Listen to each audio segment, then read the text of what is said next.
Filmer en plein soleil, ça peut devenir le pire exercice que tu peux avoir en tournage. La lumière est dure, la chaleur est écrasante, le matériel souffre, ton équipe est déjà KO à 9h du matin. Et pourtant, l'été dernier, on a tourné 4 publicités en plein mois de juillet dans le sud-est, lors de la semaine la plus chaude de l'été en pleine canicule sous 40-45 degrés, et tout s'est super bien passé. Donc aujourd'hui, je vais te partager tout ce qu'on a appris, pas juste les aspects techniques, mais aussi humainement.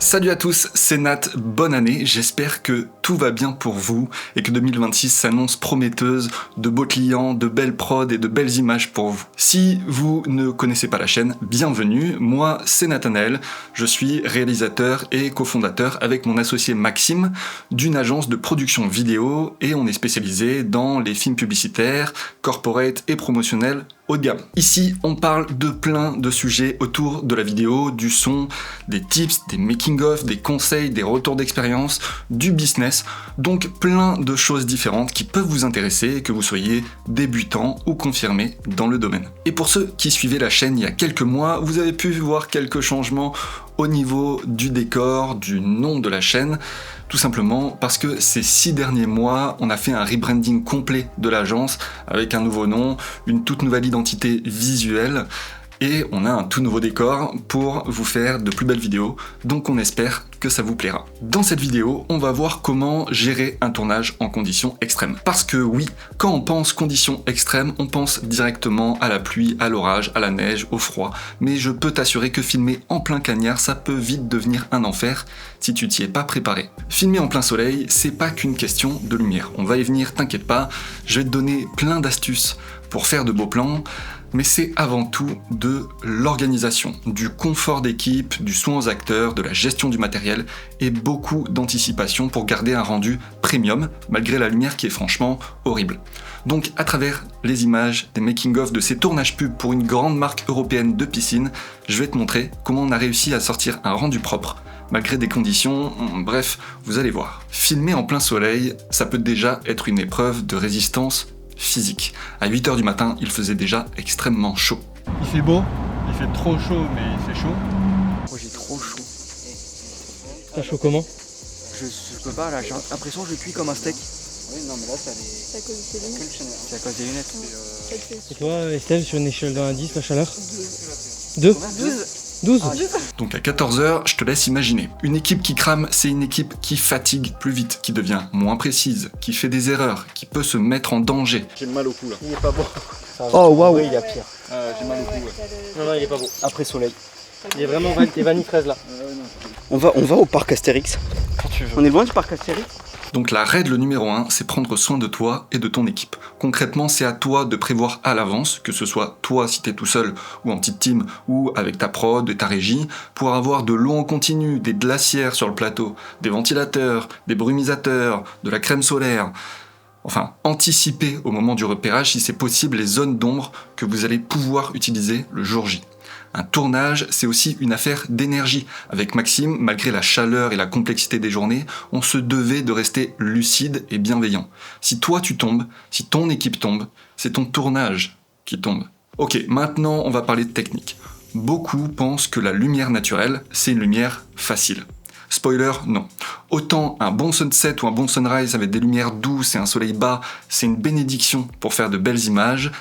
Autant le soleil de juillet à midi, c'est une grosse lampe dure ultra puissante, très disgracieuse pour beaucoup de plans. Mais je t'assure, il existe plein de manières d'en tirer profit pour que ça devienne ta meilleure pote. Déjà, dans un premier temps, qui dit lumière dit aussi ombre. Donc on peut faire en sorte de se débrouiller pour soit trouver des spots ombragés, soit les créer avec différentes techniques. Filmer à l'ombre, ça va te donner une lumière beaucoup plus douce et maîtrisable. Tu peux ensuite modeler la lumière indirecte comme tu veux, par exemple ajouter un réflecteur pour remonter le niveau sur un visage, ou au contraire, contraster avec un négatif. L'ombre, c'est gratos, donc profites-en si t'en as. Ensuite, si t'as pas d'ombre sur ton set, il va falloir diffuser. Donc nous, on a mis un grand cadre de diff de 2x2 ou de 2x1 sur pas mal de scènes, notamment toutes les scènes dans lesquelles on était focus sur le visage des acteurs. Donc tu l'installes entre le soleil et ton sujet et tu obtiens une lumière beaucoup plus douce contrôlée et qui est flatteuse. Donc forcément ça décontraste ton image et c'est ce qu'on recherche, mais rien ne t'empêche ensuite de récupérer du contraste avec un drapeau ou une backlight par exemple.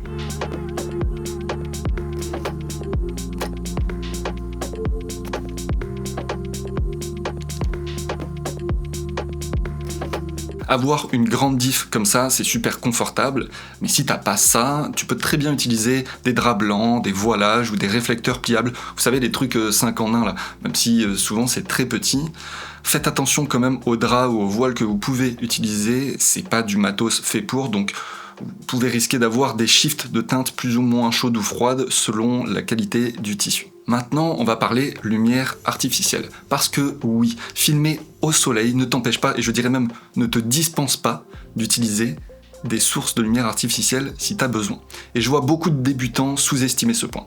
Le problème, c'est que en plein soleil, la lumière artificielle doit se battre, littéralement. Et autant te dire qu'elle part pas gagnante parce que le soleil, c'est vraiment la source de lumière la plus puissante que tu pourras avoir. Donc dans un cas comme ça, tu peux déjà oublier tous les projecteurs en dessous de 300-500 watts, et je dirais même qu'à 300 watts, sans Fresnel pour condenser le faisceau et augmenter la puissance de sortie, ça va être inutilisable. C'est pour ça que je conseille souvent aux débutants ou même aux vidéastes avec un petit budget matos de prévoir une seule light mais puissante, comme une Forza ou une FC500 chez Danlight, une LS600 chez Aputure ou une M600 chez Godox. Enfin, il en existe plein chez plein de marques, mais déjà avec une seule grosse light comme ça, tu vas pouvoir être hyper polyvalent, même dans des situations très critiques, comme en plein soleil. Et donc, une fois que tu as un projecteur adapté à ta situation, tu vas pouvoir l'utiliser pour faire plein de choses, redessiner un visage, faire une backlight, ou encore,